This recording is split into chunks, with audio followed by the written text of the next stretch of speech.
সম্প্রতি চীন তাদের সর্বশেষ আধুনিক যুদ্ধ বিমান বাই দি হোয়াইট এম্পেরর উন্মোচন করেছে। একের পর এক সামরিক আবিষ্কারে পুরো বিশ্বকে যেন চ্যালেঞ্জ ছুড়ে দিচ্ছে অপ্রতিরোধ্য চীন।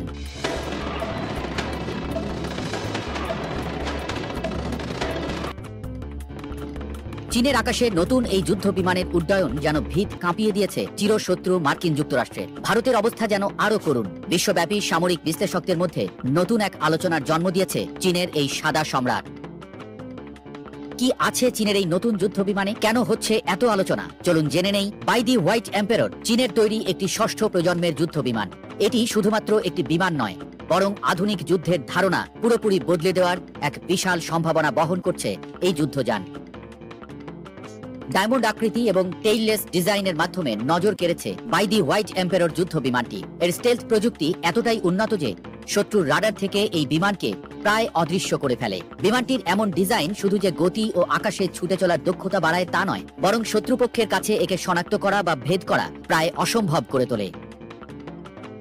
বাই দি হোয়াইট এম্পেরর শুধু একটি আকাশ যুদ্ধের অস্ত্র নয়, এটি পারমাণবিক ক্ষমতা সম্পন্ন হাইপারসনিক ক্ষেপণাস্ত্র বহন করতেও সক্ষম, যা অত্যন্ত উচ্চ গতিতে ছুটে এবং মুহূর্তে ছিন্ন ভিন্ন করে দিতে পারে শত্রুর আকাশ প্রতিরক্ষা ব্যবস্থা। এর ফলে চীনের বিমান বাহিনী আরও স্ট্র্যাটেজিক ও শক্তিশালী হিসেবে পরিণত হয়েছে।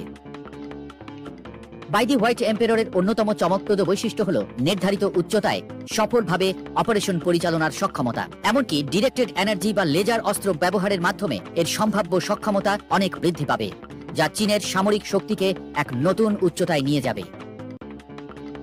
2024 সালের ডিসেম্বরে নতুন এই যুদ্ধ বিমানের টেস্ট ফ্লাইটও সফলভাবে সম্পন্ন করেছে চীন। এর আগে একই বছরের নভেম্বরে ঝুহাই এয়ার শোতে বাই দি হোয়াইট এম্পেররের মকআপ উন্মোচন করেছিল দেশটি।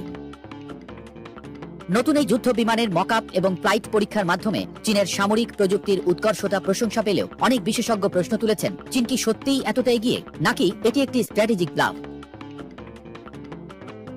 তাই প্রশ্ন থেকেই যায়, চীনের ষষ্ঠ প্রজন্মের এই যুদ্ধ বিমান আমেরিকার নেক্সট জেনারেশন এয়ার ডমিনেন্স ফাইটারের থেকে এগিয়ে, কারণ চীন এই বিমানটি তৈরি করার জন্য 2035 সাল পর্যন্ত অপেক্ষা করতে পারে বলেও অনুমান করা হয়েছিল। তবে যুদ্ধ বিমানটি সত্যিই অনেক আগে ভাগে উড়েছে। চীনের নতুন এই যুদ্ধ বিমান শুধু তাদের সামরিক বাহিনীর প্রযুক্তিগত অগ্রগতি নয়, এটি বিশ্ব সামরিক শক্তির ভারসাম্য পাল্টে দেওয়ার একটি বিশাল সংকেত। এর উন্নত প্রযুক্তি এবং অস্ত্রশস্ত্রের সম্ভাবনা এই বিমানের প্রতিযোগী হিসেবে আমেরিকা বা অন্য কোনো দেশকে খুব দ্রুত তাদের বিমান বাহিনী এবং মহাকাশ প্রযুক্তি উন্নত করতে বাধ্য করবে।